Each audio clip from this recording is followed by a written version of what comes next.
The world is watching with their ears.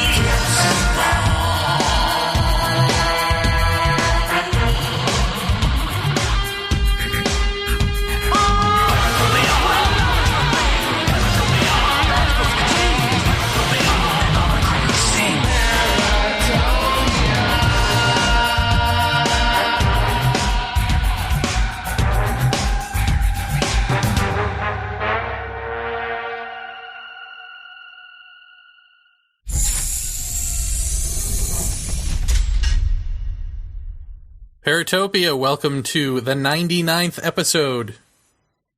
Jeff, the 99th episode. Yeah, there it is. Exciting. We are almost at 100. That's what 99 means. Thanks for that clarification. Yeah, you're welcome. I just put together in my head how stupid I am. So we have a roundtable discussion this evening with Jason Baruti, who you know on the forum as Jason Baruti, Tim, who you know as Tim X, Riotfish, Justin, JR, who is actually Josh, Alice, who you know as Alligator, and Lynn, who you know as Piglet Shameful. They will all be joining us. Did I miss anyone? Riotfish, Justin, did I say that? Yes. Very good.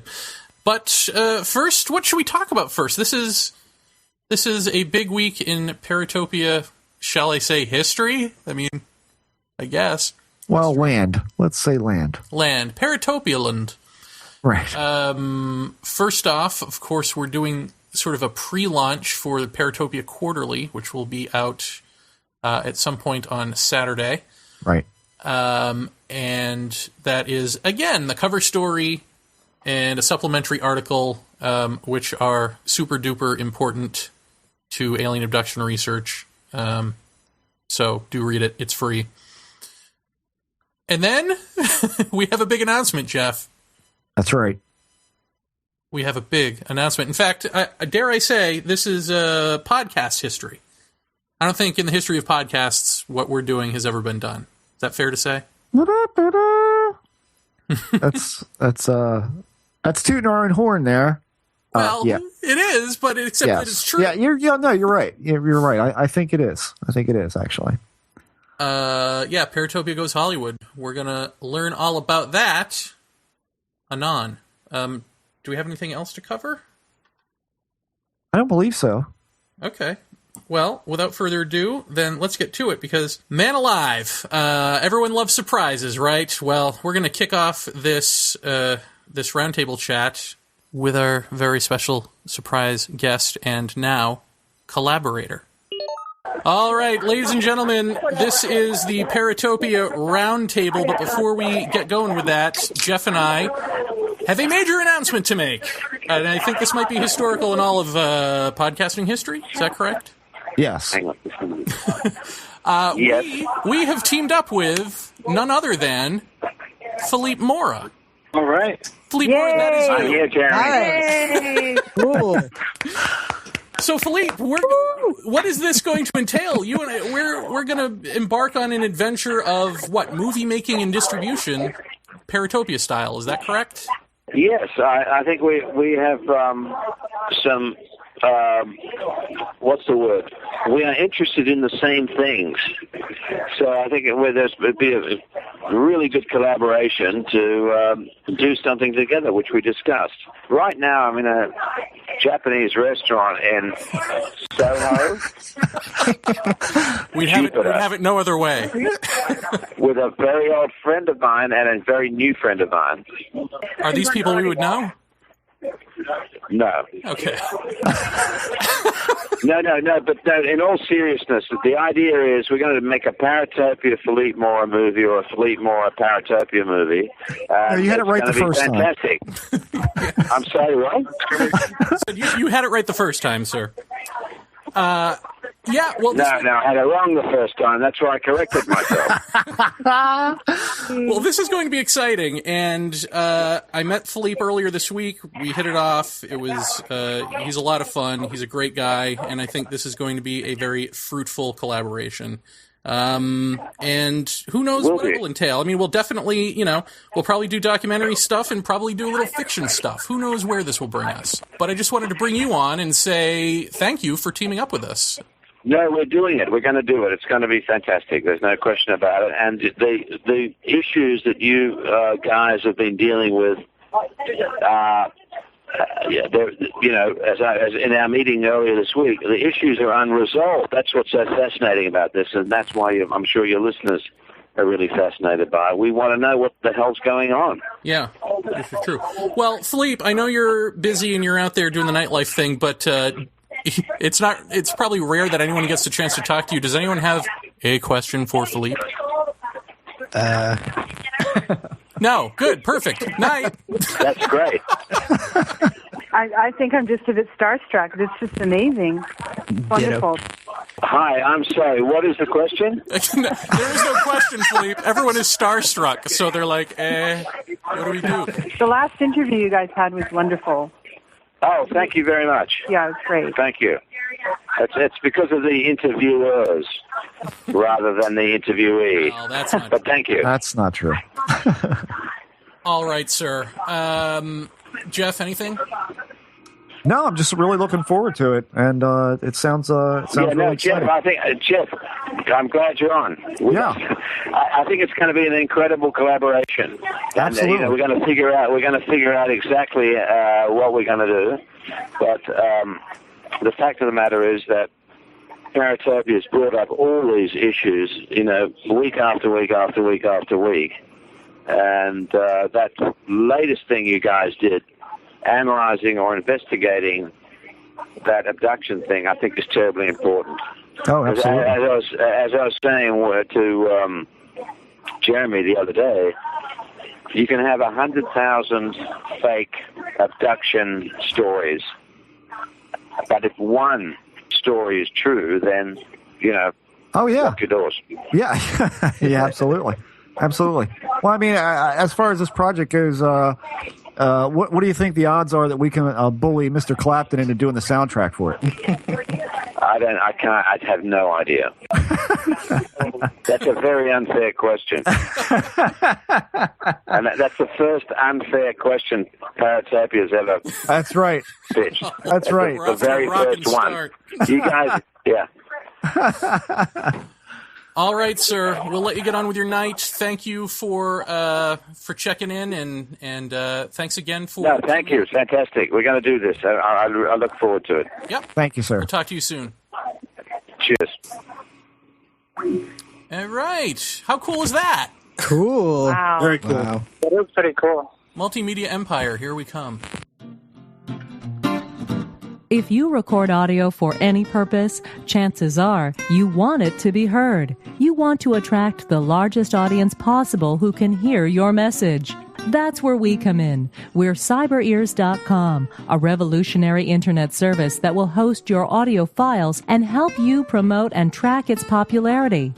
Considering hosting a podcast to the world? We have all the automated tools to make the process as simple and easy as it can be. No technical mumbo-jumbo to work out. CyberEars.com does all the work for you. You record it, we take care of the rest. So don't delay. Go to CyberEars.com today and register for a free trial account. Upload your audio files and get heard. With CyberEars.com, it's your audio on your terms. So, Paratopia, without further ado, here is the listener roundtable, and I'll go down the list of names, and everyone just say hi so we can get associated here. We've got Jason. Hello. Tim. Hello. Justin. Howdy. Josh. Hi. Alice. Good evening. And Lynn. Hi. And Jeff Ritzman. Yeah, it's me. That's you. So... why don't we do this? I'm always interested, I think, when we do these roundtables in what brings people here, not just to Paratopia, but into the exciting world of the paranormal in the first place. And I guess maybe we'll start with Lynn. I, for years, have been experiencing odd things here and there, and I was really happy to find Paratopia because it sort of made sense of a lot of things that I had experienced since childhood. So it was kind of a relief to find it, and I find that it's a great community to belong to. Couldn't have written that better myself. What about you, Josh? Well, I've had experiences that never seemed to fit into the classic abduction experience or whatever. When I was younger, I had seen all sorts of things, and I never made the connection between my experiences with UFOs, poltergeists, or activity like that until I started reading up on it. And then I began to wonder. I think it was Whitley Strieber's book that made me actually kind of think about it. I just began searching, and that's how I'm here. Cool. And Justin, we can hear you doing whatever you're doing. That was not a can of Guinness being opened. While you're here, why don't you tell us what brings you to the round table? Gosh, I don't know. I'm more not really so much an experiencer as someone's just sort of interested in it. Spooky stuff has always been of interest to me, and I think one of the first things that really got me thinking about this stuff seriously was probably Whitley Strieber's Communion book and movie. So, I think from that you sort of get an idea of why I'm here. I mean, Philippe Mora was one of your first guests, so yeah. And I've just sort of stuck around since then. Cool. Jason? Oh, hey. I have no idea, to be honest. I'm not an experiencer. That's why I love you, Jason. Just interested in, the paranormal. It's a subject that interests me, so... Mm-hmm. Paratopia, it's just... it's a great place. You guys are really, you got a lot of common sense, and I like the things you talk about and people you talk to. So that's why I'm here. Very good. Alice? Well, I just have such curiosity to know what the heck these things are I've experienced. And the more I keep trying to find out, I can't find out anything from... And it's great to hear other people's experiences that are similar, to know that you're not crazy. From the shadow people I saw all the time when I was a kid to I lived in a house that had poltergeist in it. I've seen apparitions, and I just want to know, what is it? I've never seen a UFO or had any kind of abduction experience. But I can't stand it not knowing. Right. Yeah. And Tim, did we get to you? No, not yet. Then let's not do that now. Jeff. I'm sorry. Got me. That's good. I don't remember a time where I've ever not been interested in the paranormal. Ever since I was a kid, I was reading like true ghost story books and, Bud Hopkins UFO books. I guess I'm like a total paranormal groupie. Like, despite my best efforts of trying to have any kind of experience, it always kind of eludes me. But you're more than a groupie because, when I read your posts on the forum, you seem pretty lucid. Well, yeah, I mean, I read a lot about this stuff, and I try to synthesize it as best as I'm able and try to take it from as many different positions as I can. So, Jason, I have a question for you, and maybe you can answer this. I don't know, but I've always thought it was weird that ufology and sci-fi fans never went hand in hand. But it seems as though it does go hand in hand with artists. Why is that? That's a good question. Well, I guess because most artists want to draw something that, sci-fi just covers such a wide spectrum of things. And as an artist, I suppose you just want to, draw or paint or whatever it is that you do, something that's fantastic or something like that. And Jeff, what brings you to the round table? I work here. Very good. So, of any of the stuff that we've talked about on the show, does any of it strike you as an actual legitimate clue? And I guess whoever speaks up first can take the question first. I like that you really focus on that it might not be what it's trying to make us think it is, that it's sort of chameleon-like, and it tailors itself to the experiencer. I thought that was really a brilliant way of looking at it. Yeah, it's funny. A story Philippe Mora told me that I think I can tell without pissing anyone off was when he was filming Communion, and somebody had said, Oh, I know. I think he'd spoken to some sort of biologist or something who said, the giant head on that thin neck and the whole thing. I mean, that's not anatomically correct. That's more like a mask. And he was like, oh, crap, this is the middle of filming. So he calls up Whitley Strieber and says, Whitley, do you think this could be a mask that these things are wearing and not their real faces? And he says, oh, yes, very definitely it's a mask. And he says, well, why didn't you say that? We're in the middle of filming this thing. So then they ended up doing that, of course, having Christopher Walken play with the alien faces that were masks in the middle of the film. And then at the end where he takes off a piece of the face and says, this isn't it. Show me what the reality is. So I think that idea has been out there. And I also think it's interesting, just to stick with the Whitley thing for a second, I watched him on a Tom Snyder interview recently. I was telling Jeff about this, where he was promoting his book Breakthrough, and I think, unless I misheard it, he said that, he gets all of these letters ever since he wrote Communion, and the letters don't talk about the little alien doctor scenario. They all talk about, this has been in my family for, a while. This is happening to other people in my family and all that.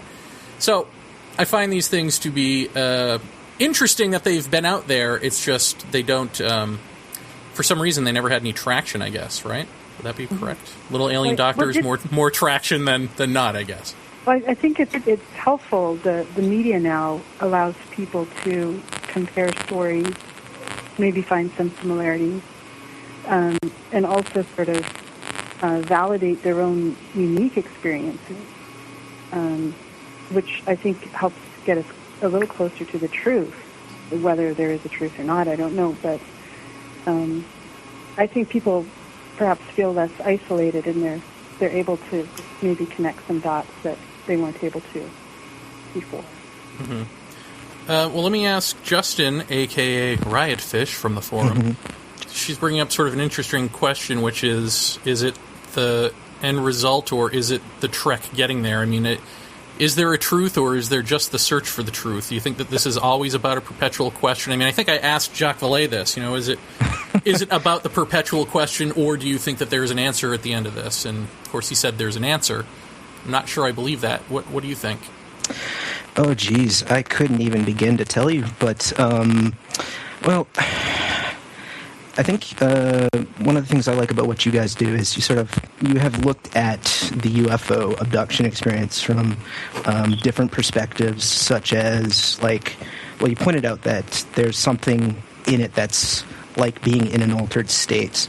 So you guys went and you tried the mushrooms. And I know that those experiences firsthand, they go places that the popular narrative imagery that's out there in popular culture that just doesn't go. So I don't know if you're following me, but maybe to peg it down a bit, I just read Phil Imbrogno's Ultra-Terrestrial Contact, and at the back of it, it has a whole bunch of pie charts based on his own information that he's gathered over the years. And it actually, it's kind of weird. I was actually kind of surprised.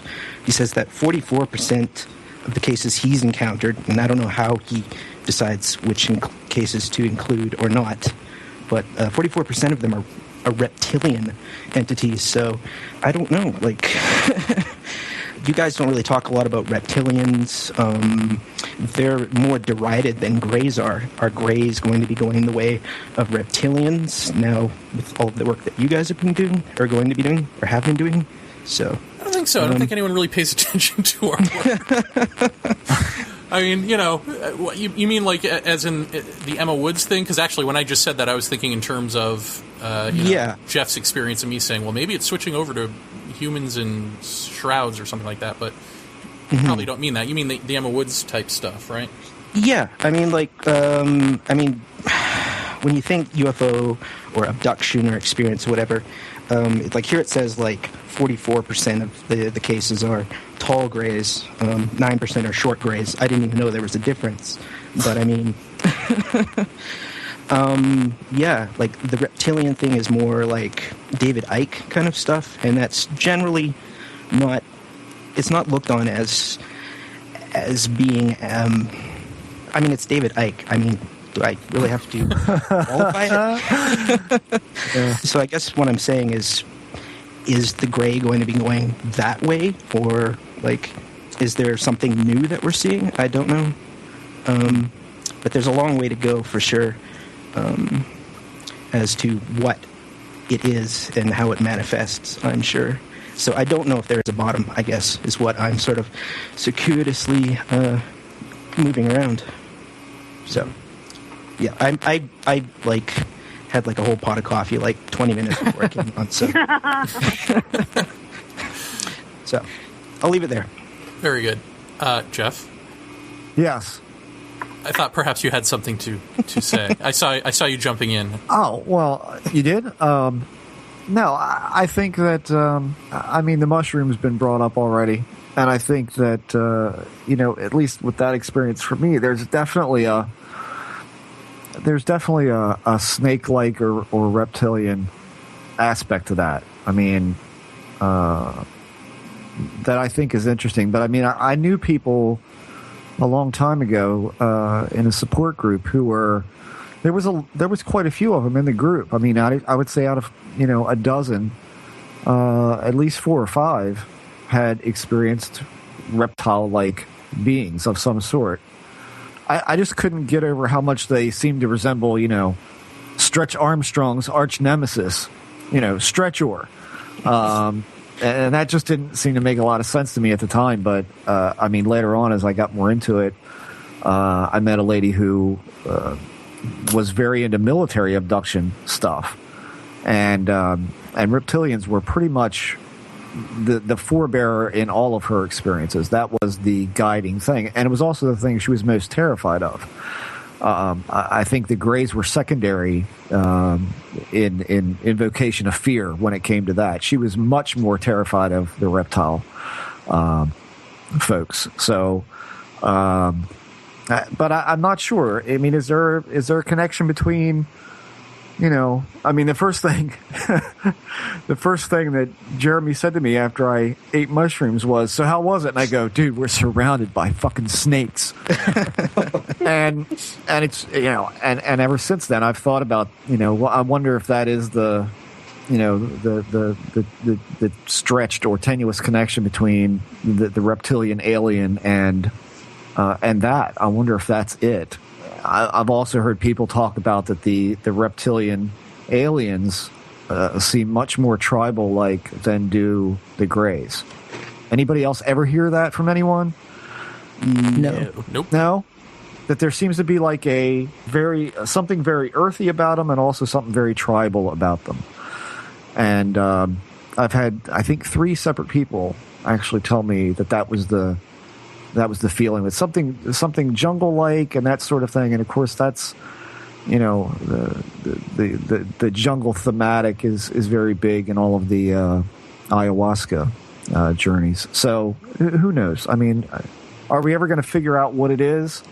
I don't know. I don't think as long as we're wearing these skin meat suits that we're going to find out anything. Has anyone here taken the ayahuasca or a mushroom trip? I've done mushrooms, but not the ayahuasca. Was your trip, was it anything like mine? Or were you just doing it recreationally, or what?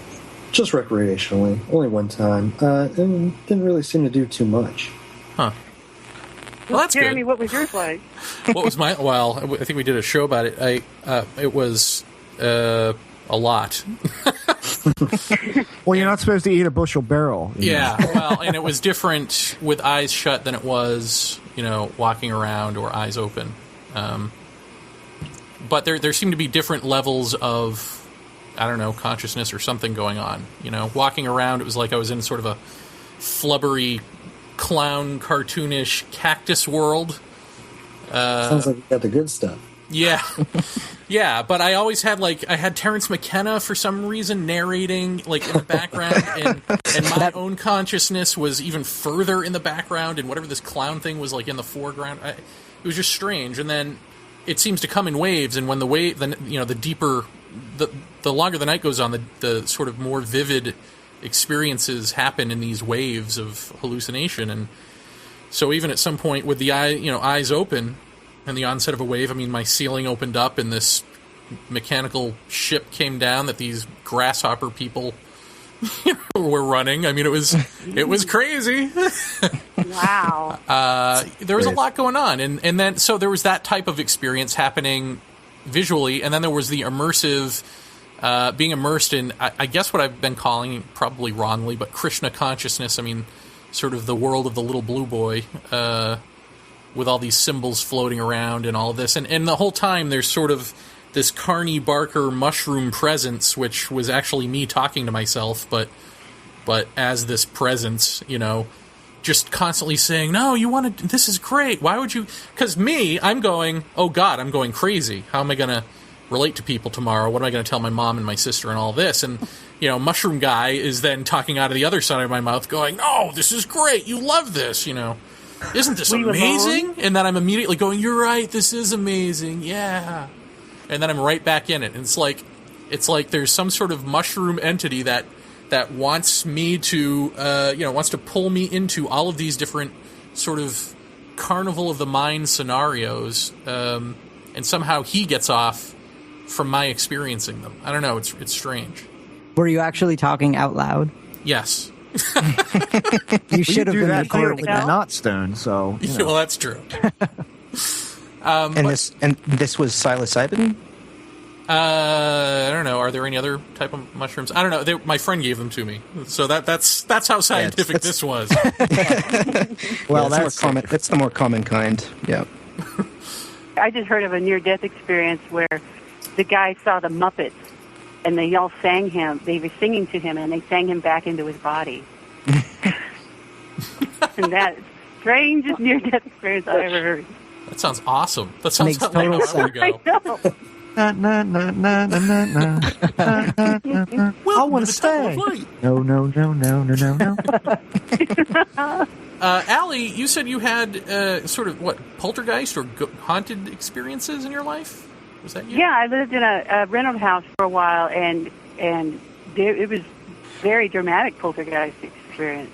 And it lasted about 3 months, and the culmination of it was one night I saw an apparition. But I had a cold. I'd taken contact cold medicine, which can cause hallucinations in some people. But my dog saw it. My dog was freaking out, so I know it wasn't just me. But after that night, nothing ever happened again, and I lived in that house another 6 months. Huh. I'm just curious. Would fly off the shelves, and furniture would be moved when I'd come home, and nobody'd been there, and TVs on and off, lights on and off. I'm just curious, was that like Robitussin or some other DXM containing it? Was contact cold medicine. I never took it again. Let me write that down. Yeah, I'm shocked. Yeah, geez, these pharmaceuticals, they've got a whole new ad campaign on their hands. So, Allie, what do you make of that? I mean, in terms of the stuff that we've been talking about with Trickster, and maybe it's all of one tapestry. I mean, something about that must appeal to you, because you're still listening to the show. So, does that type of thinking have any relevance to your real-life situation? Well, when I first started listening to Paratopia about a year ago, I had the thought that perhaps the UFOs and the aliens were related to the apparitions and the ghosts. And I thought, maybe these are the same things, and that's when I started trying to find out. And what'd you find? Nothing. Yeah, well, nobody knows. Welcome to the paranormal. Lynn, you also said that you've had abduction experiences? Is that correct? Not abduction. I wouldn't classify it as abduction experience because I didn't have I had the feeling of being transported someplace else. But it didn't have that really awful, scary feeling that I think I sense from people who have had those experiences. Mm-hmm. And the entity I saw doesn't even resemble what people talk about. So it was, again, it was that, this maybe was tailored to me so I wouldn't freak out because it looked like something that I was quite comfortable with. And the experience actually changed the course of my life. Well, wait, what did it look like, first of all? Well, I was brought up in a religious household, and I remember going to Sunday school, and the description of God in Sunday school was something like white robes and you would never be able to look at his face because it would be like so bright, like the sun. And, I just kind of sat with that and accepted it because I was a child, and, that's just how it was. And then this is what the thing looked like. I remember being transported. I was lying on a slab. I felt very comfortable with it. I don't think it was God, but I think it was trying to appeal to me in a way where I wouldn't be frightened. It asked me a question. On my way back, I remember traveling back. It felt like I was traveling through layers before I went back to my own body. It sort of left me a vision of something. So when I'm sorry, I don't mean to be vague, but it's just a weird experience.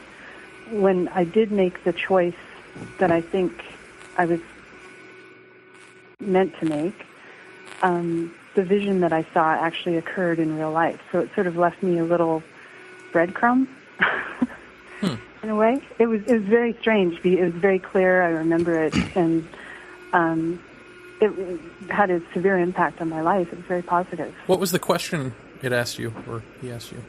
Oh, well, I'm going to pull a Jeff on you, and I can't really... I'm glad we have a term for that now. I'm glad it's me. It's like this, it's an odd feeling, and I don't know if Jeff feels the same way, but it's like this feeling like you don't want to betray the trust or sort of disrespect the experience. And I have other experiences I could be more, clear about, but I'm sorry, that was the most impactful experience, and it's something that I just carry with me, and it was just really amazing. Lynn, can I ask, on a scale of 1 to 10, how real did the whole experience feel? 20. Yeah. Wow. Yep, you're there, aren't you? Yeah, it was amazing, and it was like I had known this thing all my life. Right. But you weren't afraid of it. No. I mean, I've seen other things that I'm terrified of, but I wasn't afraid of this at all. Because this is the other thing that Strieber brought up in that interview, is that he had lost, by the time Breakthrough came out, he said he completely lost his fear, but that he was in abject terror when this stuff was happening to him, but then he's met people who are, for some reason, fine with it, so there does seem to be, this... I don't know. It's one or the other. It's like you're either really curious and think that everything's really good, or you're scared shitless. I fall into the scared shitless category. Well, it you know what it's Yoda's cave on Dagobah. What's in there? Yeah. Only what you take with you. I mean, I think that's a big part of it. And as I said before, I think that's where a lot of the infighting comes too, because one person can experience horrifying, evil, bloodthirsty things, and someone else can see angels, and they're both correct, and they're both real, more real than real. And so, how do you put those two together? You're bound to wind up in a fight. I mean, there's just no question. So, I think that could be one of the biggest hurdles ufology has to get over is and me personally as well. I mean, for years I've kind of ignored people who haven't had horrifyingly bad experiences, and that's not a good way to approach this. I mean, you've got to look at it from both sides. Do you think that that fear serves a purpose in each experience? I think that it's you. I think that it's. I used to think, well, it's self-preservation. We don't know what it is, and so we're afraid of it.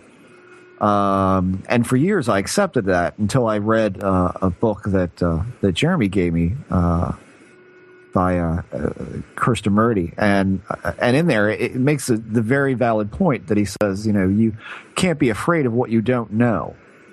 What you're afraid of. You can't be afraid of the unknown. It's unknown. So what are you afraid of? You don't know what it is.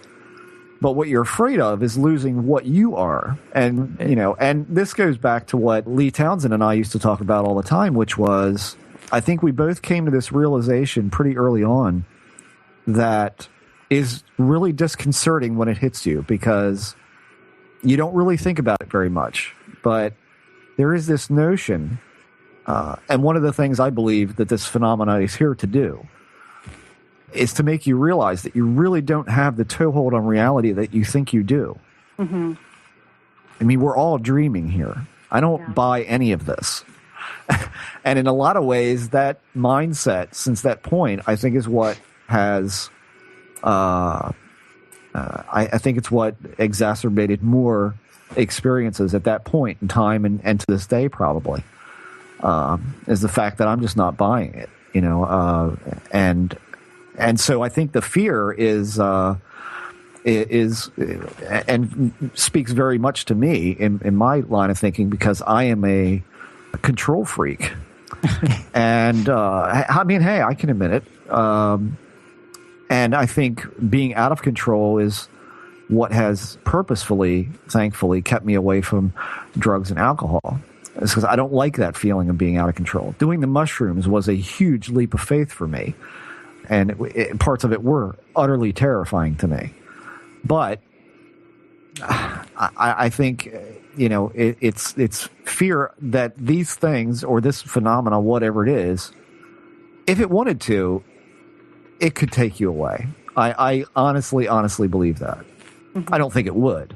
I think if it asked you, do you want to go with us? And you said yes, I question what would actually happen. Yeah. I feel like what you just said before, how you're not buying into this, but yet you are in the thick of it. It seems like on a regular basis. Mm-hmm. I think that's why this show is, dare I say, important, because you are there in it, but yet you're still looking for a reasonable explanation. So if there's reason, I don't think there is. Yeah, is a joke. I mean, that's the cosmic joke of the alien reason. It's interesting talking about the cave and all that, and as I'm reading more near-death stuff to get prepped for Raymond Moody next week, we saw this light at the end of the tunnel stuff, right? And so what does that imply? I mean, what's the unspoken thing? If the light is on the other side, that we're the cave, that this, like maybe death is coming out of the cave into the broader existence. Wouldn't that be interesting? Well, that's kind of what does everybody know who the Gnostics are? Yeah. Yeah. Well, that's kind of what they believed, that matter is bad and substance or spirit. Well, spirit is the goal, to shed your body. Yeah, they're wrong.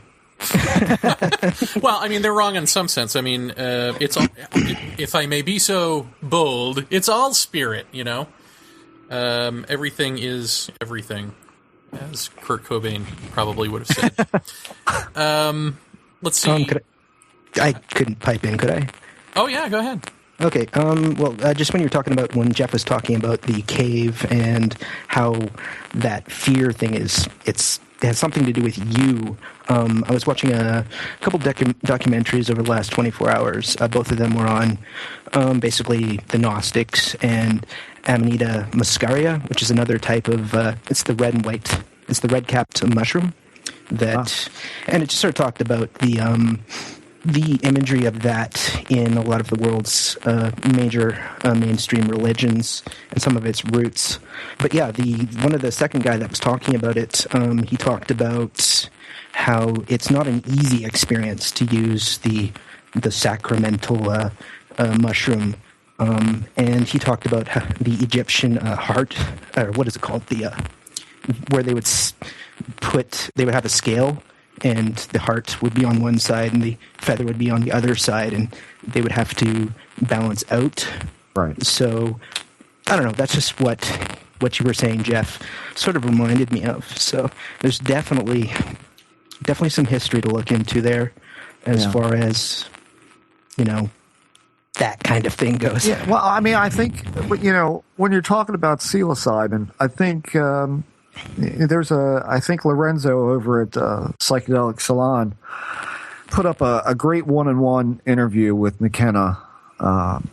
It's been a couple of weeks ago now, and one of the things that come up in this discussion that just dropped my jaw to the floor was that they get into a discussion about the entities or the alien, as Terrence called it, and so these are beings that you encounter in these states, whether it be ayahuasca to the mushroom to whatever else, and I find it really interesting that even in the psychedelic experience, which for years wasn't equated to any of this stuff, that the same rudimentary thought comes forth out of it. And Terrence says, you can spend days and weeks and months trying to purify yourself for that experience, and you don't know whether or not you're clean enough to actually do it, and you won't know until it's too late.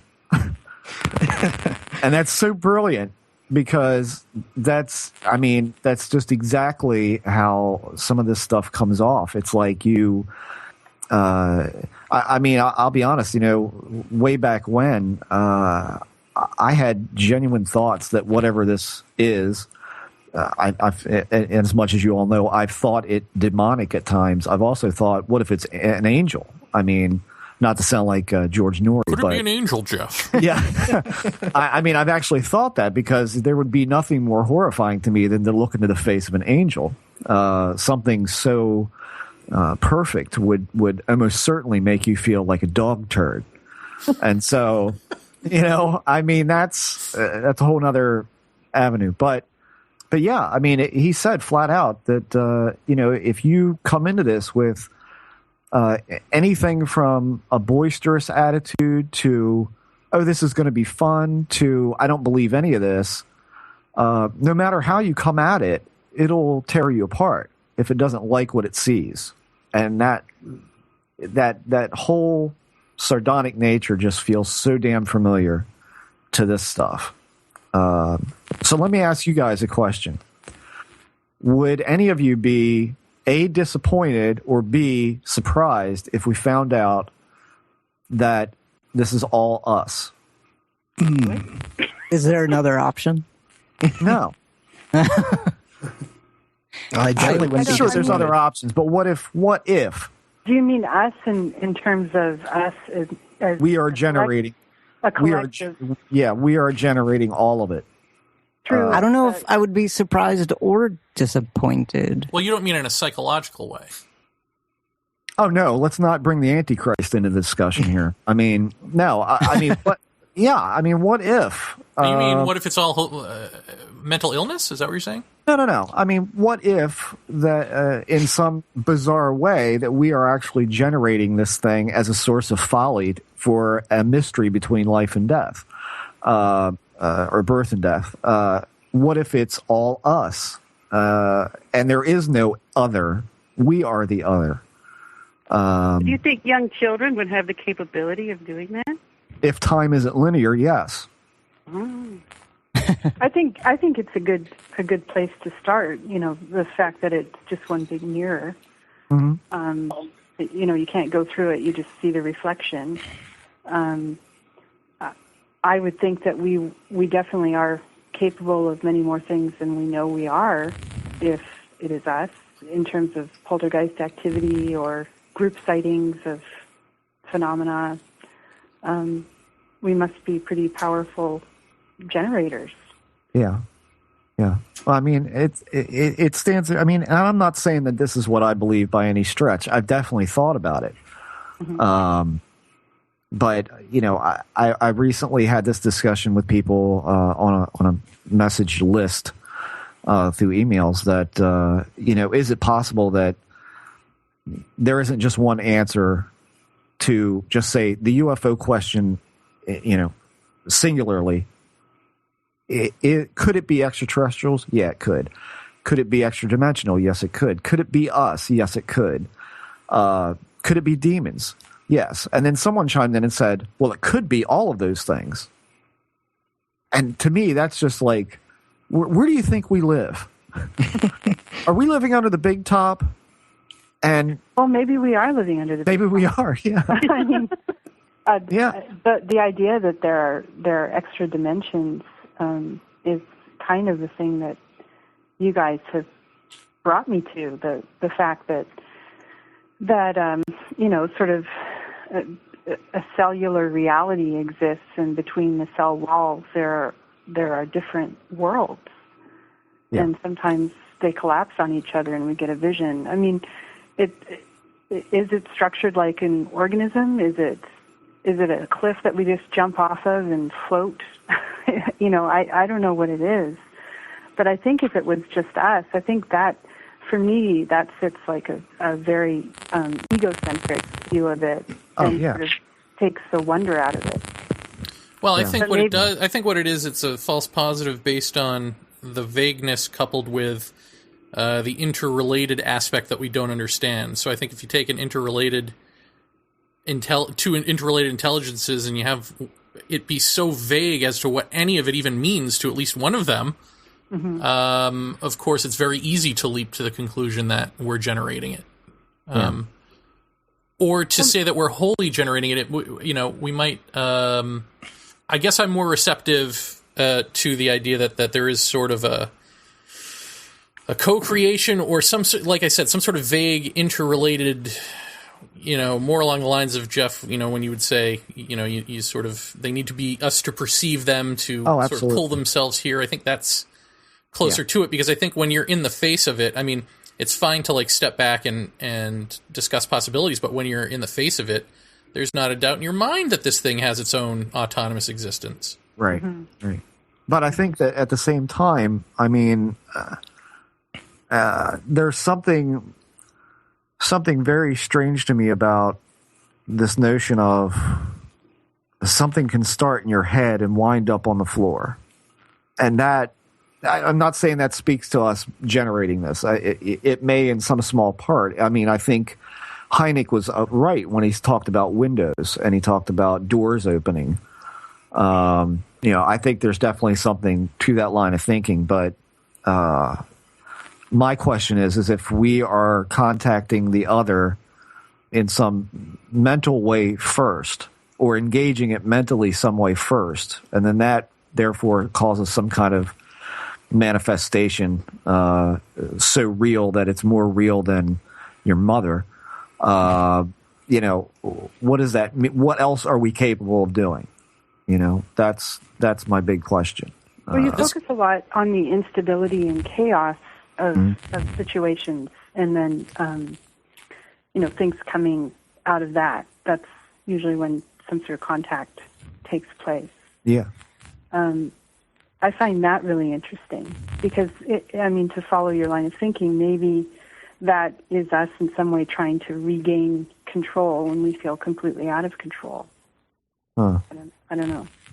I think, Jeff, what you're talking about gets into what Nick Redfern writes in this first installment of Paratopia Quarterly, coming soon, which is the tulpa.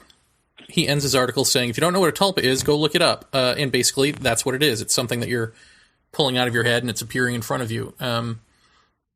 But then the question is, and here's where it gets, I think, tricky in terms of we are living in a big top. Are you pulling something that actually exists, or are you hallucinating something in front of your face that maybe other people can see and then it just dissolves? The way I had the mouse that jumped out of my head and, all of that. I mean, I don't think that was a real mouse that I created, but that happened. So I do know that you can pull out a hallucination out of your head.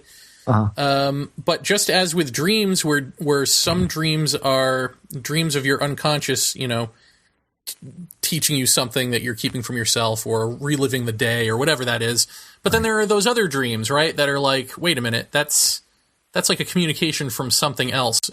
So it may be with this, where, you've got the thing that comes out of your head that is a hallucination because you've been obsessing over it in just the right way, where the recipe comes together.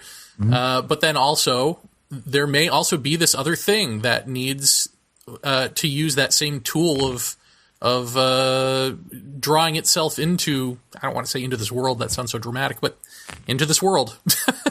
Beetlejuice. Guys, I kind of have a thought. I kind of think of, the paranormal as, the events, the phenomena itself as perhaps being two-way, entering into the world that we know, then us kind of entering into that other part of what we don't know, and like kind of like a two-way street. And I guess I was just, in terms of just to go to Jeff's experience about he was going to bed, he heard drums, and he opened his eyes and he saw a man, like an Indian medicine man. Actually reminds me of a Strieber account that he wrote on Unknown Country.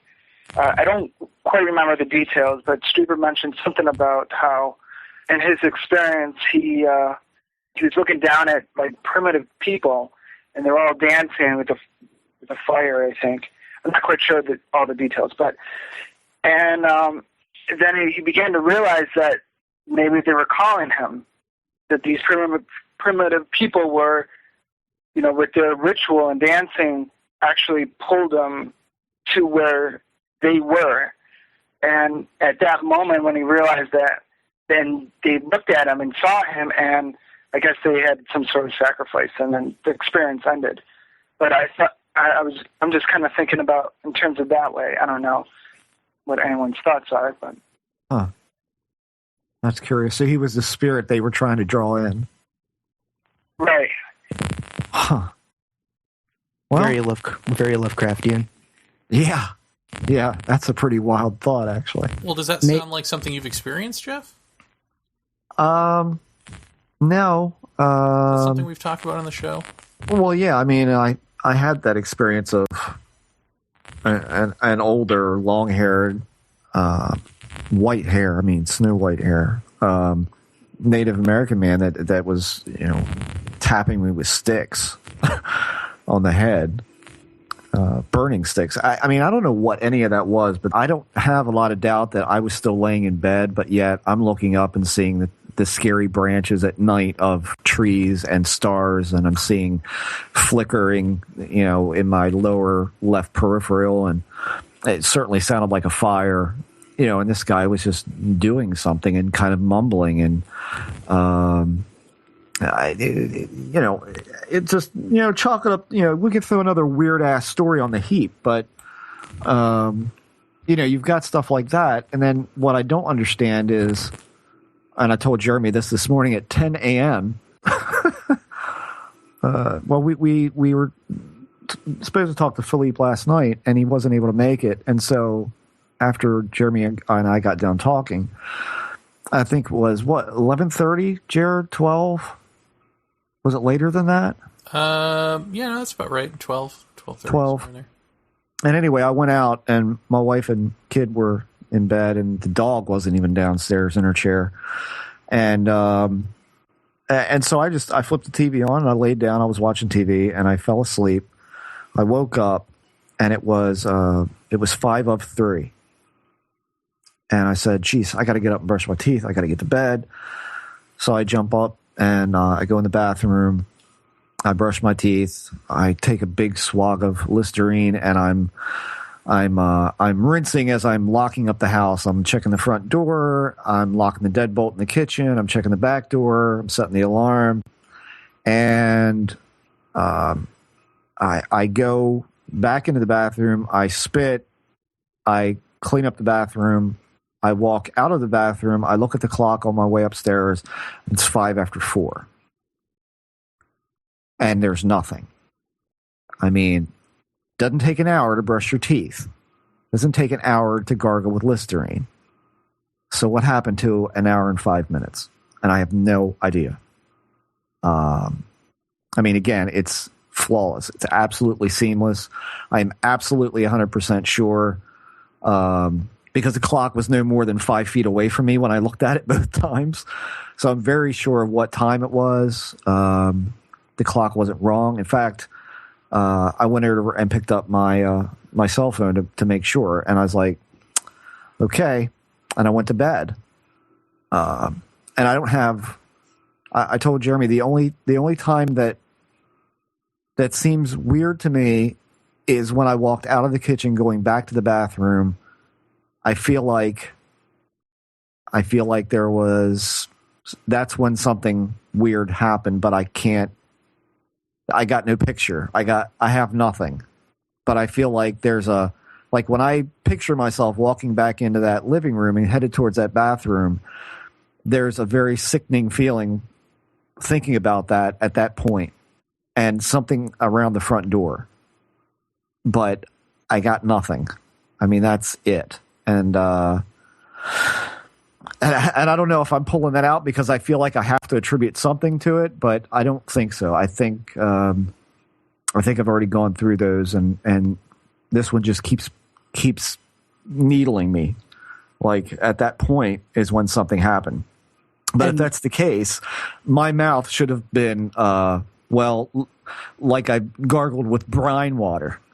You know, I don't know because I certainly spit out Listerine an hour and 5 minutes later. So I don't know. I mean, you need to lay down. I mean, I don't know. So you've got these incredibly colorful things, and then you've got something that's just so seamless that just doesn't make any sense at all. And I don't know what to do with it. Hello? Sorry, did we lose somebody? Sorry about that. Yeah, we lost Justin, and then I thought that I would sneak him back on, and I forgot that puts everybody on hold. No problem. Apparently I was breathing into the microphone. I tried troubleshooting, and I troubleshot too far. Hey, but happens to everybody. But you got rid of the problem that was with your microphone, too. Yeah, you sound great. Yeah. Huh. Oh, good. Did we get everything? Yeah. I mean, that was pretty. You had a bunch of Listerine in your mouth. Yeah, I mean, that was pretty much it. I mean, just the fact that it's so seamless. You know, the fact that there's absolutely no, oogly boogly at all. It's just nothing. It's an hour is gone, and something had to have happened, but I have absolutely no.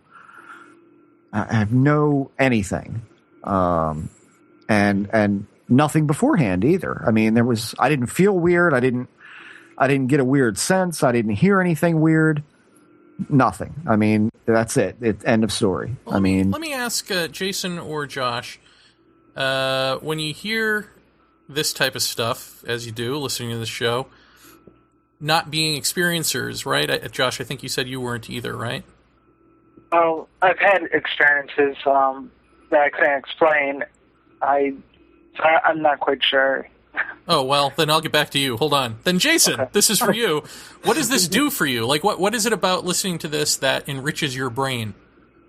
Does it make you think? Does it make you wonder? I'm just curious what it does for somebody who doesn't have these experiences, because if I didn't, I mean, I've always maintained that I would be the person making fun of all this crap. Which I am anyway, but just as an insider.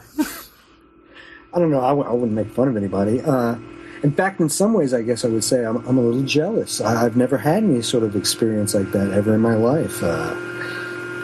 I would love to see something, experience something like that. I don't know if I would want to do it on Jeff's level, but that's why this whole thing interests me. It's amazing that people are having these experiences. They seem to be real. They seem to be real to the people that are having them. And there's people like me who go about every day and experience none of it. So, but what about listening to a story? I mean, what is it that affects you, I guess is what I'm asking. Like, why do you keep coming back to the well to hear stories that aren't applicable to your daily life? Because it's so damn interesting. I mean, it's amazing, some of these stories and the things that are happening to people. Mm-hmm. I don't know. Why wouldn't you want to hear? And some of those stories come from Josh, apparently. Josh? Yeah. I guess one of the first experience really that I can remember is when I was really very young. I guess what comes to my mind for most is really when my mother would tuck me in at night. Immediately after she left the room to go to my sister's room to tuck her in, I would begin to see these, and it sounds crazy, but it begins to see these suspended rubber wheels in the room. And best way I can describe these rubber wheels is, you ever see like one of those toy cars for little kids? Comes in Happy Meals. You pull them back and they have those rubber wheels. Yes. Yeah. Well, it would be like one of those one wheel, and I'd be seeing this in my room, and I'd be fascinated, but I was also terrified of it.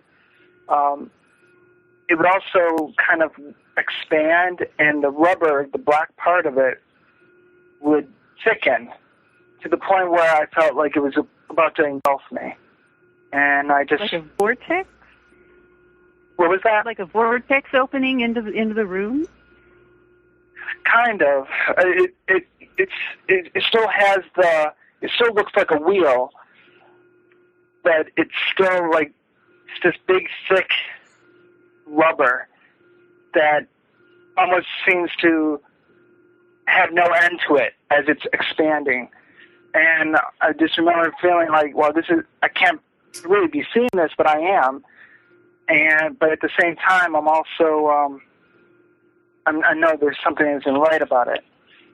And I always wondered, like, I got to be hallucinating. I never really associated any of this to, ghosts or anything like that. I didn't really know anything about that. Where was it in the room? In my life. What was that? Where was it located in the room? It was located close to the opposite wall where my bed was. And sometimes it would seem like it would be right near my eyeball. And I would look into the side of my bed. It'd be right there, and I could just see it. And I guess what really kind of worried me was the detail that I could pick up from it. Like, if it was my imagination, it was really vivid. Could you look away from it? I don't remember. No? Okay. Yeah, I mean, you ever throw a teddy bear in it or something? Okay, I can't hear you. I'm sorry. I'm sorry, I just said something stupid. I just thought if you ever lugged a teddy bear into it or something just to see what would happen. No. It would keep appearing like a couple nights afterwards, and then later on, after a couple nights, I would have this terrifying experience that I can't really. There's only a few things I can remember from it, which was waking up in the middle of the night and just being terrified, but I don't know what I'm terrified of. Remember feeling like I'm hyperventilating, and I guess this sounds crazy again because it makes me think, well, was I schizo or whatever? But I kept hearing these whispers, as if there was two people in the room talking to each other, and then they would get louder and louder until I couldn't take it anymore. It was like they were shouting at each other. And the weird thing is, I don't know what they were shouting about. It was to the point where I felt like I was about to be, the word that kind of comes up with some of my experiences is annihilated. And then it would just go right back to a whisper again and continue until... Were you paralyzed? I'm not sure if I was, paralyzed, but I've had paralysis episodes quite often in my experiences. Were the voices in English? Could you understand what they were saying? No, I couldn't really. I couldn't make out any words that I was familiar with. I knew a guy that something like that had happened to him. He said it sounded like Hebrew, like the voices were speaking in Hebrew. Oh, really? Yeah, I don't know. See, I had the whispers a lot as a kid. I used to hear that. I mean, it's just exactly like you're saying at night. Wake up in the middle of the night, but mine seemed to be like the same thing. It was like somebody repeating something over and over in a whisper that was unintelligible, but there were far more than one. It always seemed like two or three to me. I don't know that it progressively got louder. Yeah. But I have had audible things that started out very faint and then progressed to screaming, and then which would kind of jolt me out of even listening. So, but the whispering thing, mine was always just like it was that over and over and over and over. Which, yeah, you're right, does sound completely insane until you're talking about this stuff. Josh, and then, what did you do with the experience? I mean, did you ignore it and go on with life? Did you what did you do with it? Actually, what happened was, like, I never knew what exactly happened, when that was going on. By morning time, I must have fallen asleep somehow. By morning time, I wouldn't even think about it until maybe later in the day, until memories kind of rushed in about it. So that's why, those are the memories I remember, usually the day after or so. But I didn't really, I didn't have them as, as frequently as, other people have. But those are my experiences. And I kind of just, kept it, just myself. I never spoke to my parents about them or anything like that. In fact, I never even thought to talk to my family about it or anything like that. I mean, do you think, looking back on it, that was the fishing lure to try to get you interested in this stuff, and if you had bitten, it would have evolved? It might have. I'm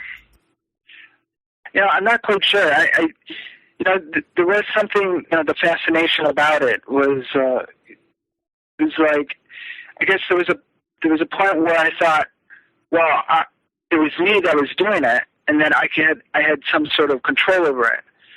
Like, if I can actually come up with images in my head that are so vivid like that, that's my natural skill or something like that, something weird like that.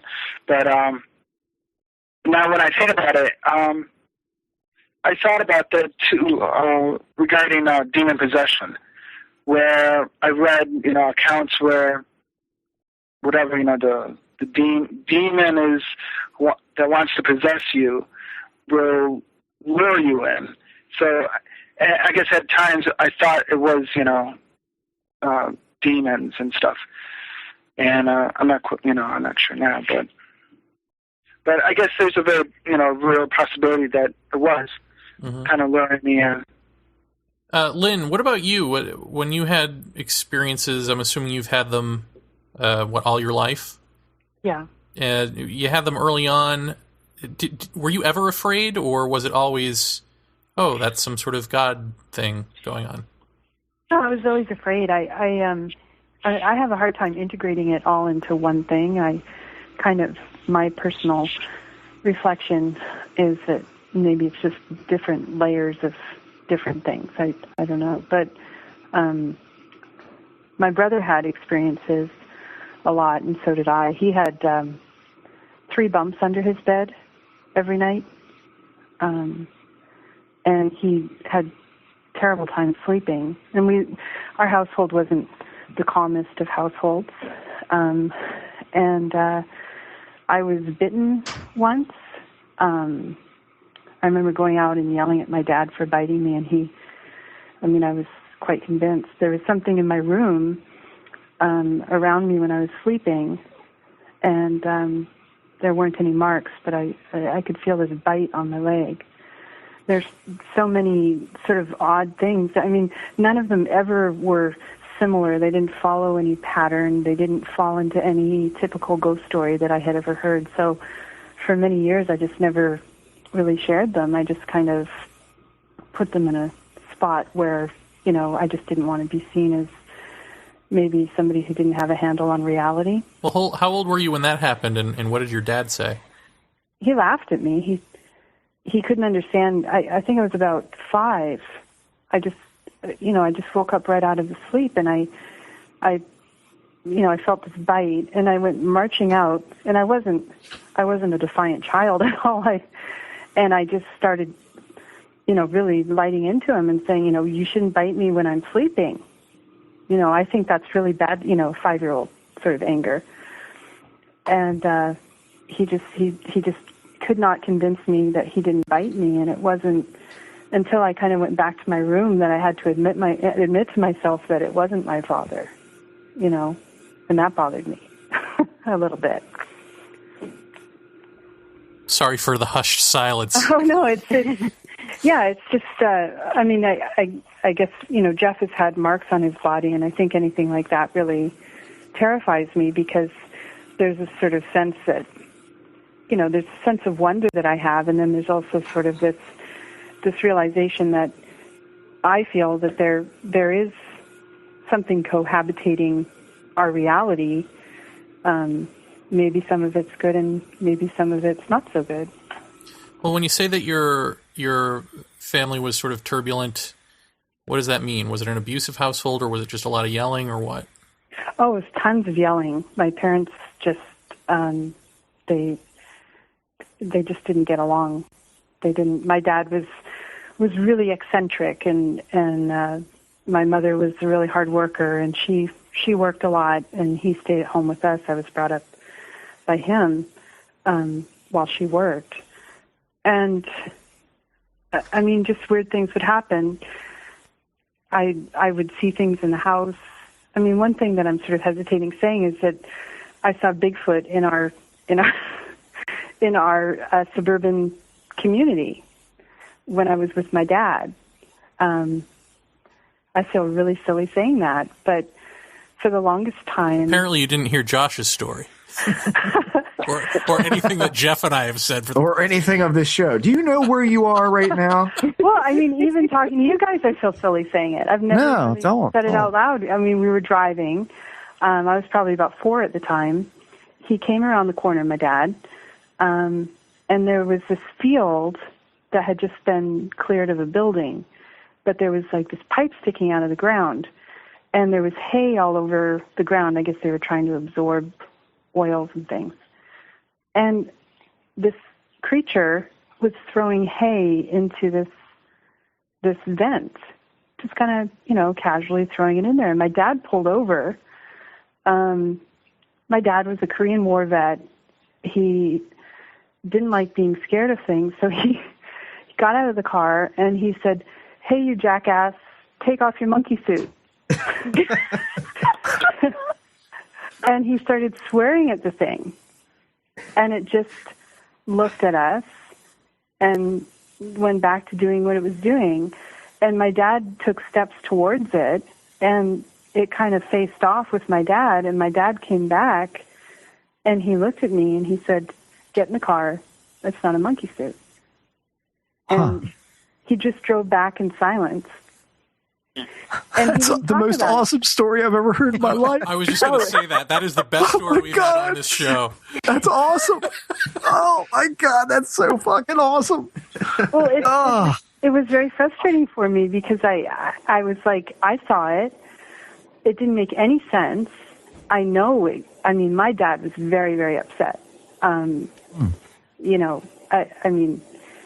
He was like a bulldog. He was just like, "Look, you jerk, you better, I forget what he called it, but he had a whole litany of things he was saying to this thing, and it could care less what my dad was saying. It was very interesting. And so I know it wasn't a dream. I'm going to take a guess that the whole notion of anti-structure and all of that, I figure that plays pretty heavily for you, right? Oh, absolutely. Yeah, absolutely. My whole childhood. Yeah. My whole childhood was anti-structure. Yeah. It really was. In every way. My dad would,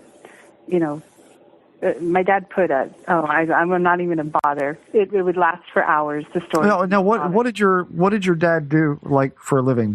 Was mom working and dad didn't work? Dad was like Mr. Dad, or dad? My dad was actually an inventor. Okay. And my mom is a nurse.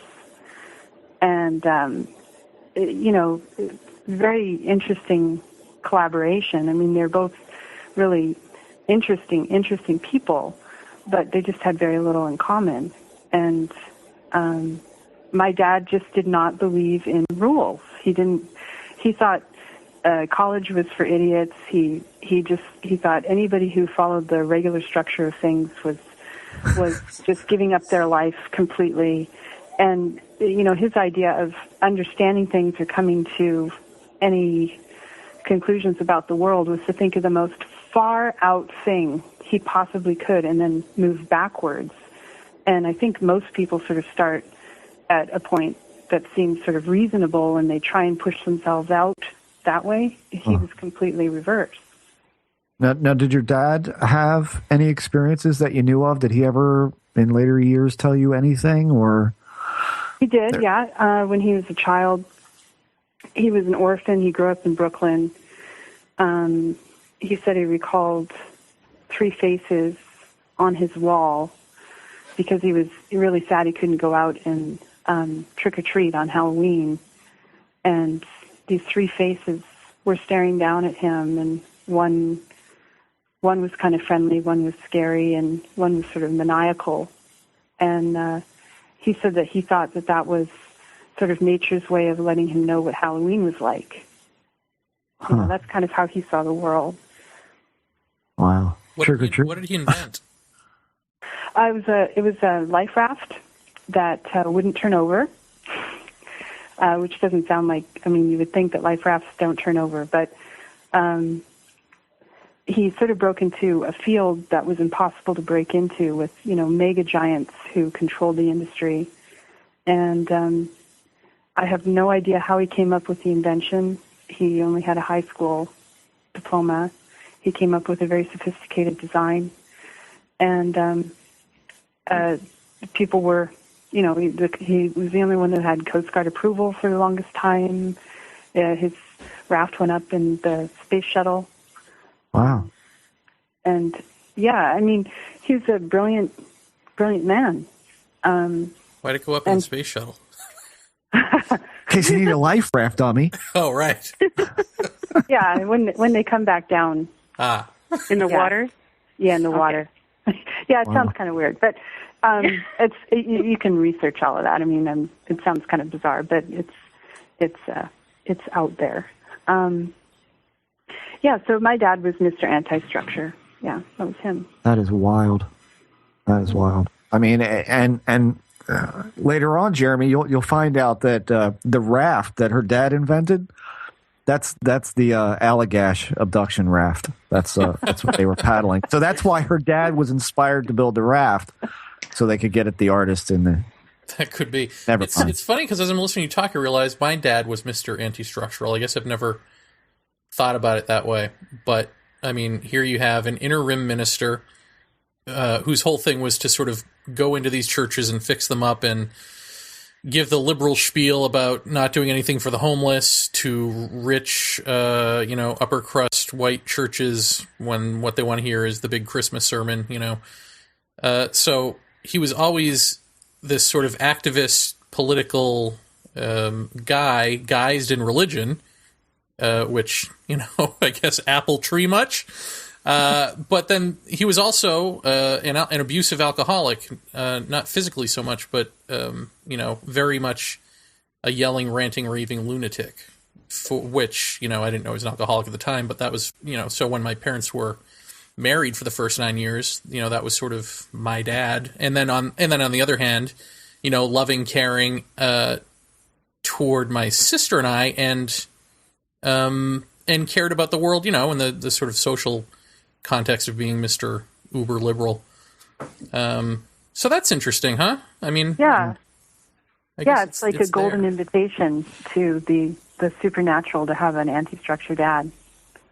Yeah, well, I also find it interesting that, I've had the big I am experience and all that stuff, and it's like, as much as I want to say, well, there's no relation here. I mean, is it a coincidence that there's so much fucking religion in my family? My uncle, Unitarian minister, my dad, a minister, my sister and cousin, both at one point in their lives thinking about becoming Unitarian ministers. I mean, it's like, we've got this preaching gene in the blood, see? Mm-hmm. The anti-structure gene. Hey, Jeremy, could I just ask you a quick question? Sure. I seem to recall on a Culture of Contact podcast, I think the whole thing revolved around you going back to your hometown or something like that. Uh-huh. And you talked about how you were running into people. I think you went back for a funeral or something, and you were running into people who were telling you things that were fitting into what was going on in your life with regards to UFOs and just weirdness. Does that tie in at all, or have you thought a lot about that? Because I don't think I've ever heard you talk about that on the Paratopia. Yeah, I think it does. I mean, it wasn't my hometown. It was my mom's home state of Vermont. Oh, okay. It was my grandfather, her father, who had died.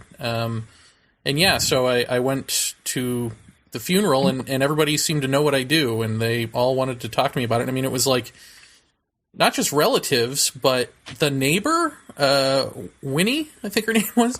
I mean, who I had known growing up. I mean, who had this huge sort of UFO experience and really wanted to talk about it. And of course, my uncle has talked to me about it a couple of times now, his UFO sighting. And yeah, I mean, it's strange, and I do think there's something to it. I mean, it's a strange town to begin with. Like, I don't know if I've ever talked about this, but my sister and I, maybe in the last couple of years it's let up, but for our entire lives, anytime we would have a nightmare, it would be in Vermont. It would be at that grandparents' house or in that town of Groton, Vermont. And we never knew why, and we still don't know why. And nothing bad ever happened to us there, but maybe it's just archetypally scary. I don't know. But there's also something about there are all these tunnels underground from bootleggers, from way back when. So maybe the place is just archetypally frightening. I don't know. Did you have the same nightmare or any similarities in the nightmares that you have? I don't know. I guess maybe we didn't really ever... I think we did talk about that once, because I said a lot of it was like the lawn covered with spiders. That's like one recurring thing. Is like there's some sort of demon or something in the house, and then you have to get out, and then the lawn's covered with spiders, or zombies everywhere, or a spaceship lands and something gets out and we have a chat. Those types of things. I don't think she had the spaceship dream, but I seem to remember her having the demon in the house dream and the spiders on the lawn thing recurring. But I mean, it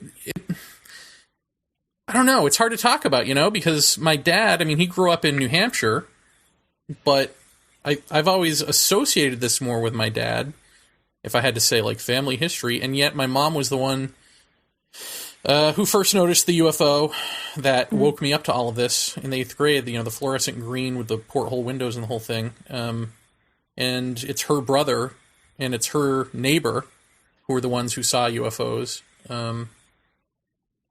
So I don't know. I mean, maybe they both are. I don't know. Maybe they were both involved in some way. Maybe there's just something about that New Hampshire Vermont connection. It's like the typical, out in the middle of nowhere.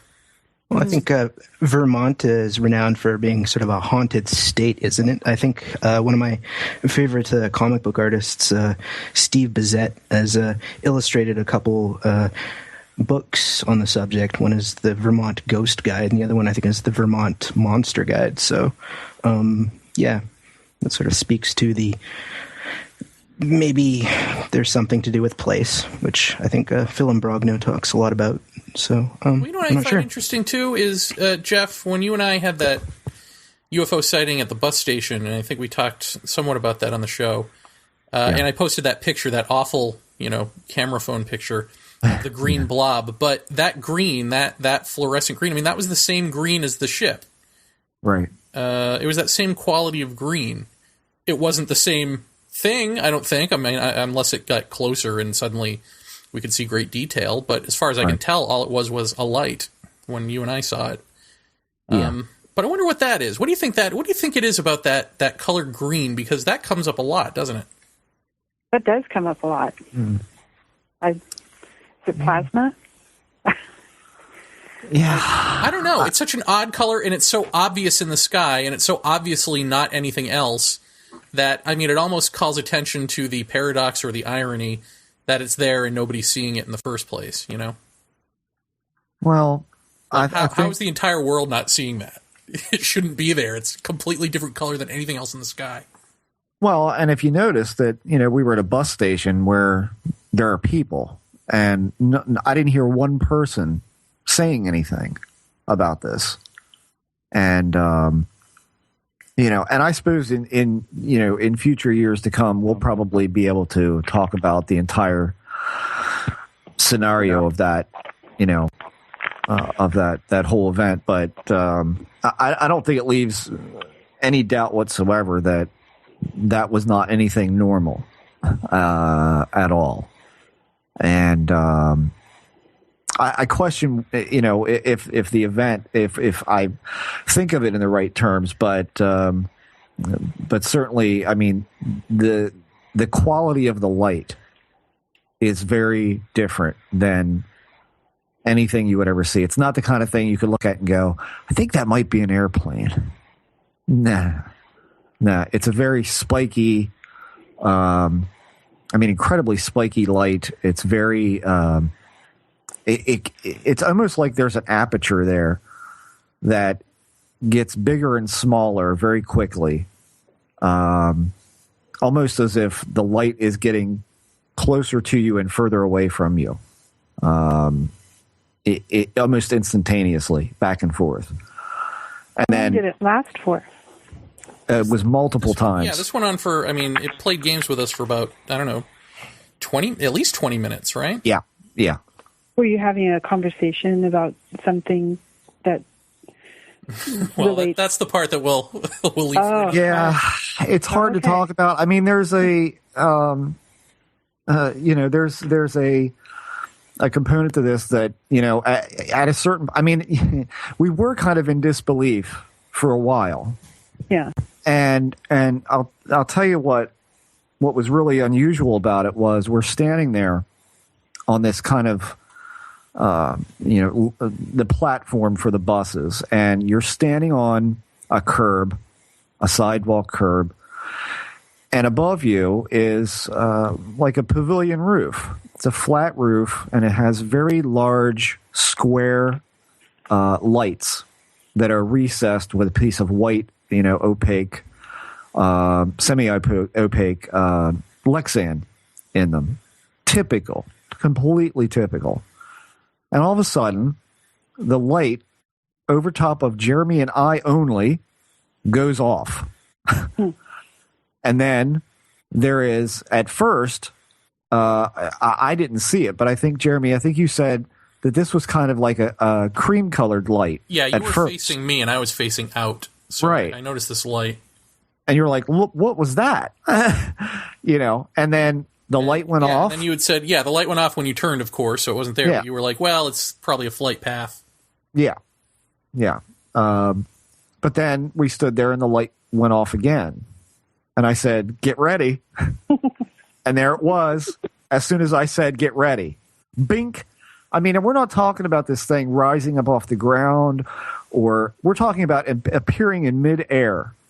And there's not a hint of anything there at all. Did you feel an energy field change around you? Is that why you said get ready? No, I said get ready because the light went off right above us. Oh, okay. Yeah, there was another. I mean, I think I saw it the first time. Then Jeff saw it, and he was like, "Well, what is that?" And we noticed that the light above us was going off, going out when the light in the sky would go on. And so this happened. I don't remember. I mean, maybe it just happened twice, but I thought it happened a couple of times more. Oh, yeah. And then Jeff got the idea to say, get ready. Because the light, because as we were talking, the light above me went out. He says, get ready. And then there's the light. And I don't remember if at that point it was cream or green, because at some point it switched to this other green light. Yeah, it got really green. I mean, it really, really green. And And then, it kept doing that. And then so it would disappear and the light would go back on above us. Right. Yes. Right. And there were two lights because there was a light above me, there was a light above you, and it did me and then it did you. God, I'd have to go back and listen to it. I mean, it was crazy. And then we went out into the parking lot to try to get as close to this thing as we could and had a few more, odd interactions. And then, my bus came. But I mean, Jeff had gone out there to see, could this be a lighthouse? What the hell could this be? And there ain't nothing. I mean, the last time I was there, it was morning. I mean, this was at night, so it was dark. But you go out there in the morning, and you see exactly what is out there, and there's nothing out there. I mean, there's nothing a light could be attached to, not even in the distance. I mean, it's crazy. It's flat land with nothing. Well, I mean, you're talking about in that direction. You're talking about there's nothing but water. I mean, you're looking at the bay,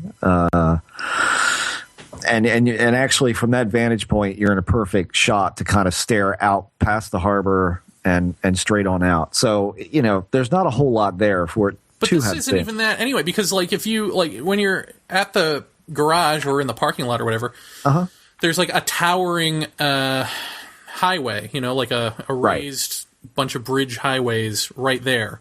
Right. In front of you. So this is way above that. So this is high in the sky. This ain't coming from anything on the ground. You know what I mean? Like, oh, no. Strange. Wait, but it was extremely interactive. I'll say that. I mean, out of all the I'll tell you that. And the thing that we're forgetting to talk about is that as I was, I think I dropped Jeremy off, and usually I'll wait until, his bus pulls out, and the bus wasn't showing up. So I parked the car and I was walking across the parking lot, and there's all these cars going by, and there's people just scurrying everywhere, and there's buses pulling in and out. And I'm thinking to myself, and this thought crossed my mind for some odd reason. I said, anything could grab you out here, including this phenomena, and no one would ever even take notice. As crowded as it is, no one would even notice. And that thought crossed my mind, and then I went in, and I was waiting with Jeremy at the bus stop. That's what we were doing. But it just it was a completely structureless weekend. Did you say something about the quality of the light being spiky? Yeah. Or did I mishear that? Okay, so could you compare it to like Kirlian photography? I wouldn't say that. I would say that, I mean, you're familiar with scintillation effect, right? More or less, I think. Heat of the earth coming off if you've got a low angle horizon line, or horizon object. If you've got something like Jupiter, or if Jupiter is low on the horizon and it's been a hot day, Jupiter will wave and it will flutter and look very strange. And it's been over the years a big cause for UFO reports because depending on how hot it is, the heat waves generated across the distance that you're looking, which is probably, if you're at a high vantage point, is miles away. You're looking through miles of hot air. And so you get a scintillation effect. Well, this was scintillation that was not even close to the horizon, and it was frigid. And so there was this kind of almost like a lunar light quality about it. It was incredibly crystal clear, but the spikiness of it was just in the sense that it didn't have a set. I mean, if you had any kind of thing to measure luminosity, this thing would have been variable all over the place. It seemed to vibrate very quickly, and I couldn't tell you what frequency it was. I used to be able to look at a strobe and tell you, what frequency was the strobe flashing and all that sort of thing, but this was no kind of pattern at all. So twinkle, twinkle, little star. Absolutely. But large. Right. I mean, large. And I couldn't for the life of me. I'm standing there in the middle of this parking lot, and I'm like, I can't figure out why no one is looking at this, because not only is it's pretty, but not only that, but it was big. This was not tiny. Is it my imagination, or did we not figure out that if you stepped to the right or left of us, you couldn't see it because you couldn't see it when I was looking at it at one point until you stepped over to where I was? Right, that's correct. Yeah. So there's that. Yeah. Well, I think, again, I mean, you know, I had that same thing with my wife in the park during daylight, and, you know, and I think this thing can be directional.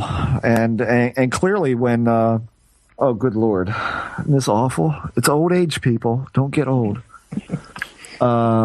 Ted Phillips, when he was on, he was talking about Marley Woods, and when they were seeing the lights in Marley Woods, you know, they got on four-wheelers and literally did an end run behind these things, and they were standing right there, and people on the hill are like, yes, it's there, and they're like, we see nothing. I mean, if that doesn't tell you that it's directional, and that it's meant to be either viewed from one angle or it's meant for you, and there's the more disconcerting part of it. Mm-hmm. It's yours, and it's you. It's there for you to see, and you know, and there you go. Your skeptics now have your way out. So, you know, the end. Well, everybody, it's we're coming up on just about 2 hours, so we've kept you, I don't know, an hour longer than I said we would. Does anyone have anything that they want to bring up in closing? I just had a quick thought about Jeff's experience with the old Indian, and you could see the tree branches. Do you think, and this is just way out there, but could it be a flashback to maybe a previous life? I suppose. I mean, there's no proof of that, but I suppose if I believed in such things, then yes. Yeah. Maybe it was your death you were seeing. You were once an old Indian in the woods, and you were. I don't know. I'm just throwing that out there. I don't know. I mean, that was definitely. I mean, if there is such a thing as typical, that wasn't typical for me, at least. And it sure as hell didn't feel like a dream. But I don't know. I think the thing that struck me the most odd about it not only was what is this about, but the fact that I knew where I was. This was not disorienting or anything like that. Overlap? Like an overlap of two different things at the same time? All I could say is I was fully aware that I was in my bed, but what I'm seeing certainly didn't seem like my bed. But yet I knew where I was. I don't know. It's pretty weird to try and explain something like that. But I, in thinking about that, because I ponder this stuff, routinely, and you wonder why I have so much of it. I tend to think that the guy that I saw is somewhere right now. I don't know. I got that feeling, and then, well, I don't think it was more than a week ago. I was listening to some kind of lecture on shamanism, and the fact that these shaman can travel, in different ways and connect with different people, often in completely random ways. I mean, I'd like to think that he is somewhere, and that I could actually get in a car right now and drive and see this man. But I know that's impossible. But I get the sense that he is somewhere. This is not like a backwards or forwards in time thing, or a spiritual realm or anything like that. I got the feeling like he's really a man somewhere right now. Whether or not that's true, who the hell knows? Yeah. And my other question was regarding Strieber's aliens with the big heads and little necks, and somebody asked a biologist about it, and the biologist said that was impossible. Well, was he basing that on, say, gravity? Like a little neck wouldn't support a head that large, but I'm thinking maybe gravity doesn't affect wherever or whatever these things are, so it wouldn't apply. You can't put our rules on them. Yeah, I don't know if it was that. It sounded more like an issue of proportion, that it was more proportion to what a mask would be on a head that would really fit that body. Okay. I thought maybe they were saying there's no way a head that large could be supported by a neck that small, but that would only be true in our gravity. This is true. I mean, maybe that was part of it. I don't know, but that, you know, because I've certainly heard that argument before. I heard that from a science teacher, I think, in high school, and it never made sense to me. It's like, how do you know? I mean, it always gets back to how do you know? Right. But I thought it was interesting that not only did Strieber say yes, but at the end of the movie, when he takes off the mask, you know, if you guys have seen the movie where, you know, he's looking at himself as a magician and his wife is a magician's assistant, and the being is standing there and takes off its mask, and there's some sort of, I don't know, green reptilian looking thing with like a little trunk, that is actually what Strieber described. That he said that not that whole scene happened. That was something that Philippe Mora, embellished, but that actual piece of it, of taking off the mask and seeing what was underneath, and that what was underneath was that green trunk person or being or whatever. That's what Strieber says he saw. Wow. And did he not buy that in the same breath? Did he say, "I'm not buying that"? I mean, was that a reality, or was that? I don't know, because he said that whole scene was just an amalgamation of. I mean, basically it sounds like he probably did, because it sounds like that was the essence of the experience. Okay. You know, that he was drawing on, but I'm not really clear on that. I didn't ask him. Well, there's a future question for Whitley. There you go. Yeah. Anyone else have anything? Well, congratulations on your collaboration. Oh, thank you. Yeah, kudos. Amazing. I can't wait to see what comes out of that. Yeah. I'm looking forward to it. It's going to be a lot of fun. I mean, he wants to not just sort of distribute through Paratopia, but I guess, we also want to do creative collaborations, like we're all going to be in on this together. So this is going to be a lot of fun. And we're going to do our best to keep everyone in the loop and just sort of document everything as we go along. Yeah. Because it's kind of like, well, this is almost as much yours as it is ours in a way. It's like it's Paratopia. So that's cool. Very cool. All right. I guess we'll sign off. Jason, Tim, Josh, Alice, Lynn, Justin. Did I miss anyone? Thank you all for coming on the show. Does anyone have anything to plug? Do you have like a website that you want people to go to? No. No one? Nothing? No. Ah, I do. Jason, I know you do. Don't you lie. I actually got to have my website is down at the moment, so. Oh. Never mind them. Tim? No. Come on, don't be shy. This is your chance. Well, I do occasionally. I haven't done one this year yet, but I do kind of a writing and comics podcast called Write Club. So it's just Write Club podcast. Type that into Google; it should come up. Cool. I did an interview with Alan Moore recently. So, No kidding.